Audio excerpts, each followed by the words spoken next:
নম্বর চেতনা সেটা হচ্ছে যে আমরা রুকুন যারা আমাদের জনশক্তি সকলের জন্য সমানভাবে কথাটা প্রযোজ্য।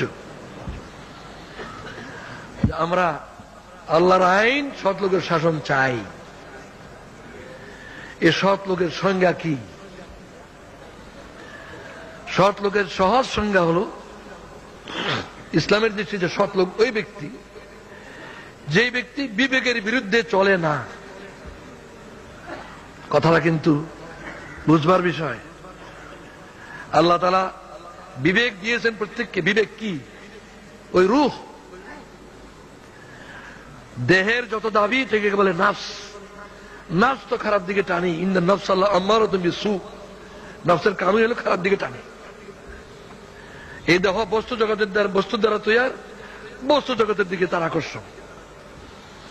কিন্তু আল্লাহ যে রূহ দিয়েছেন সে বস্তু নয়, আল্লাহর পক্ষ থেকে। বলে রূহ মিন আমরি রাব্বি, আল্লাহ রবের থেকে খাস জিনিস।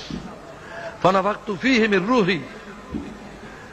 এই রূহ হচ্ছে বিবেক বললে আমরা যেটা বুঝি ভালো মন্দের বিচার শক্তি। দুনিয়ায় কোন চোর এমন আছে যে নাকি চুরি করা খারাপ জানে না? কোন ঘুষখোর আছে ঘুষ খাওয়াটা ভালো না একথা স্বীকার করেন এমন আছে? আমরা যে যত মন্দ কাজই করি কাজটা মন্দ, এটা ভিতরে কেউ বলে কিনা? ওইটাই রূহ। সুতরাং সিদ্ধান্ত নিতে হবে। যারা সৎ লোক হওয়ার সিদ্ধান্ত করতে চায় তার এই সিদ্ধান্ত নিতে হবে, আমার বিবেকের বিরুদ্ধে আমি চলবো না, না, না। এটা জনশক্তির কাছে পৌঁছাতে হবে। বিবেকের বিরুদ্ধে চলবো না। নবী মুহাম্মদ সাল্লাল্লাহু আলাইহি ওয়াসাল্লাম জিজ্ঞাসা করা হলো, মাল ইসম, গুনাহ কাকে বলে? মাল ইসম, ইসম কি, গুনাহ কি? রাসূল বললেন, ইস্তাফতি নাফসাক, তোমার বিবেককে জিজ্ঞাসা করো, সে বলে দেবে। ভালো মন্দ তোমাকে চিনবার যোগ্যতা দেওয়া হয়েছে।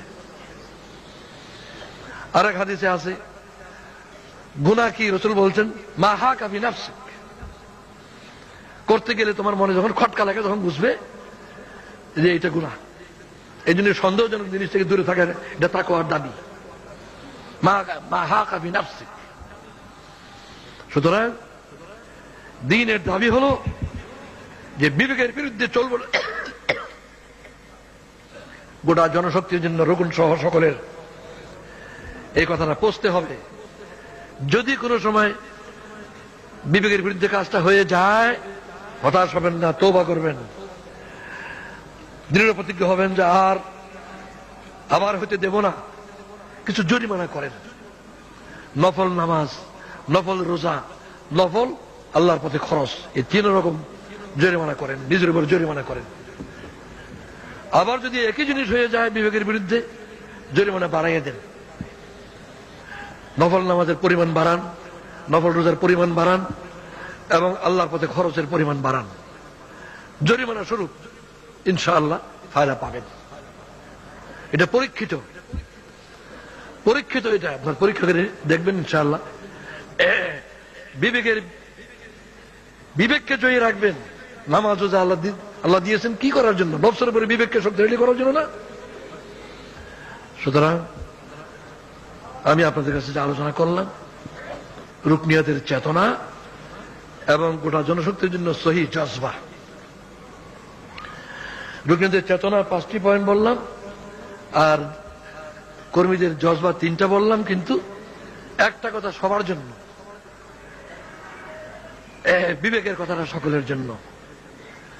আল্লাহ তাআলা আমাকে, আপনাদের সকলকে এই সব কথাকে সঠিকভাবে মেনে চলার তৌফিক দান করুন। ওয়া আখিরু দাওয়ানা আলহামদুলিল্লাহি রাব্বিল আলামিন।